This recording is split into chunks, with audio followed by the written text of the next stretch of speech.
Hi friends, welcome to MMSK vlog. இன்றைக்கி நம்ம சேனலில் என்ன பார்க்க போகிறோம் அப்படின்னா மக்காச்சோளம். என்னென்னா இப்போ வந்து மக்காச்சோளம் இருக்குல்ல, இப்போ வந்து எங்கள் ஊர்லலாம் வந்து இதை வந்து கல்லூரிட்டி சோளம் அப்படின்னு சொல்லுவாங்க. இந்த சோளத்து மாவை வந்து நான் என்ன பண்ணி வச்சுருக்கேன் அப்படின்னா பொடி பண்ணி வச்சுருக்கிறேன்.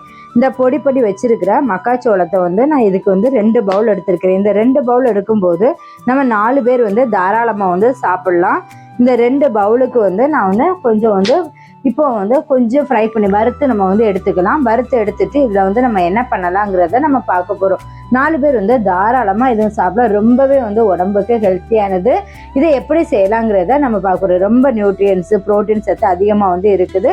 இது நம்ம வந்து எப்படி பண்ணலாங்கிறத பார்க்கலாம்.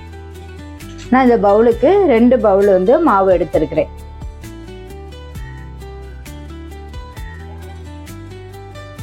இதை லைட்டாக நம்ம வந்து வறுத்து எடுத்துக்கலாம். வறுத்து எடுக்கும்போது மாவு வந்து ரொம்பவே வாசமாக இருக்கும்.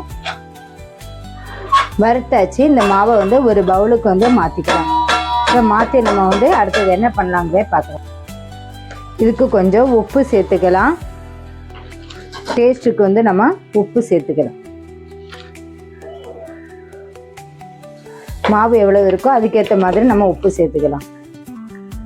இது கூடவே கொஞ்சம் கொஞ்சமாக நம்ம தண்ணி வந்து தெளித்து நம்ம வந்து இதை மிக்ஸ் பண்ணி எடுத்துக்கலாம். இப்போ வந்து நம்ம தண்ணி அதிகமாகிடக்கூடாது. அதிகமாகிட்டுனா அந்த புட்டு கன்சிஸ்டன்சி வந்து நமக்கு சரியாக வராது. இதில் வந்து நம்ம தோசை செய்யலாம். தோசை எல்லாம் வந்து செஞ்சு கொடுத்தோம்னா பசங்க ரொம்ப லைக் பண்ணி சாப்பிடுவாங்க. புட்டுமே வந்து நம்ம கொஞ்சம் சர்க்கரை தூவிக்கணும். சர்க்கரை தூவி சாப்பிட்டோம் அப்படின்னா ரொம்ப டேஸ்ட்டாக இருக்கும். இந்த பதத்துக்கு வந்து நம்ம விரவி எடுத்துக்கலாம். ஏன்னா இப்போ வந்து நான் வந்து இன்றைக்கி என்ன பண்ண போகிறேன் அப்படின்னா புட்டு தான் வந்து பண்ண போகிறேன். இது வந்து இந்த மாதிரி மாவு புட்டுக்கு வந்து எடுத்துக்கலாம். மாவு வந்து மிக்ஸ் பண்ணி வச்சாச்சு. இனி இது கூட வந்து தேங்காவும் நான் எடுத்துருக்கிறேன். தேங்காய் வந்து எவ்வளோன்னா இந்த அளவுக்கு தேங்காய் எடுத்துருக்கிறேன். இப்போ நமக்கு எவ்வளோ தேங்காய் வேணுமோ அதுக்கேற்ற மாதிரி நம்ம எடுத்துக்கலாம். ஃபர்ஸ்ட் வந்து நம்ம அந்த குழலில் வந்து மாவை வந்து தேங்காவை வந்து சேர்த்துக்கணும். தேங்காவை சேர்த்துட்டு அது கூடவே வந்து இந்த மாவை நம்ம சேர்த்துக்கணும்.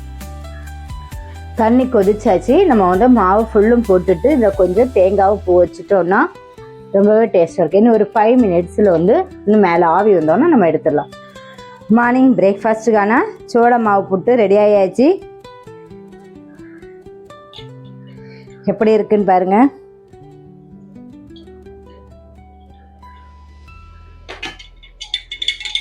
ஓகே, ரொம்பவே நல்லாயிருக்கு. நீங்களும் உங்கள் வீட்டில் உள்ளவங்களுக்கு செஞ்சு கொடுத்து என்ஜாய் பண்ணுங்கள். ஓகே, பாய், தேங்க்யூ.